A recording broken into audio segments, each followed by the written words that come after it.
संजय गांधी निराधार अनुदान योजना, श्रावण बाळ योजना, विधवा पेन्शन योजना, वयोवृद्ध योजनेच्या सर्व लाभार्थ्यांसाठी अतिशय आनंदाची अपडेट असणार आहे. कारण आपले जे लाभार्थी आहेत ते सतत विचारत होते आपल्याला जो हप्ता वितरण आहे आमचं कधी होणार. कारण दिव्यांग बांधवांचे पैसे जमा झाले, गेल्या आठवड्याभरातच त्यांची नोटीस आली, लाडकी बहीण योजनेचा GR आला, कर्जमाफीची प्रक्रिया आहे ते सुरू आहे, पण निराधार योजनेचे हप्त्याचं वितरण कधी होणार.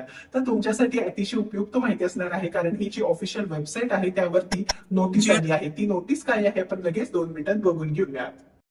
जी आता ऑफिशियल वेबसाईट आहे तुम्ही बघू शकता, महाडीबीटी 2.महाराष्ट्र.gov.in या नोटीसवरती तुम्ही बघा सूचना आलेली आहे. आपणास सूचित करण्यात येते की डीबीटी प्रणालीवर दिनांक 13 ऑगस्ट 2026 रोजी 10 AM पासून ते दिनांक 14 ऑगस्ट 2026 रोजी संध्याकाळी 6 PM पर्यंत लाभार्थ्यांचे लाभ वितरण RFT वितरण करण्याची कार्यवाही करण्यात येणार आहे. आता बघा तुम्हाला वाटेल की ही नोटीस आलेली आहे, दिव्यांग बांधवांच्या हप्त्याचं वितरण झालेलं आहे, त्यामुळे हे फक्त नोटीस निराधार बांधवांसाठीच असणार आहे. म्हणजेच निराधार योजना, विधवा पेन्शन योजना, वयोवृद्ध योजना, श्रावण बाळ योजनेचे आपले सर्व जे लाभार्थी आहे त्यांच्यासाठी ही नोटीस असणार आहे. सदर कालावधीत महाडीबीटी 2.0 पोर्टल तात्पुरते उपलब्ध राहणार नाही. लाभ वितरणाची प्रक्रिया पूर्ण झाल्यानंतर पोर्टल पूर्ववत सुरू करण्यात येणार आहे.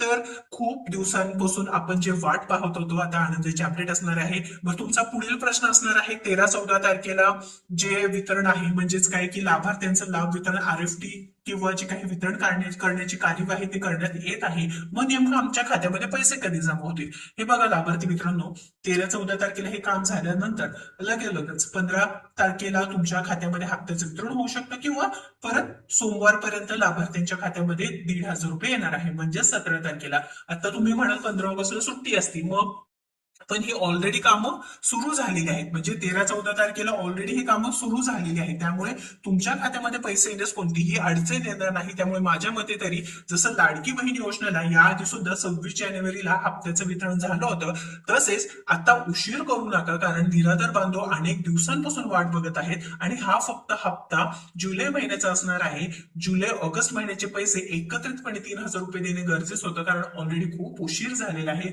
अशी लाभार्थ्यांची मागणी असणार आहे. व्हिडिओ महत्वाचा आहे, तुमचं मत काय आहे ते आपल्याला नक्कीच कमेंट करून कळवा. जास्तीत जास्त शेअर करून आपल्या चॅनलला फॉलो सबस्क्राईब करा. धन्यवाद.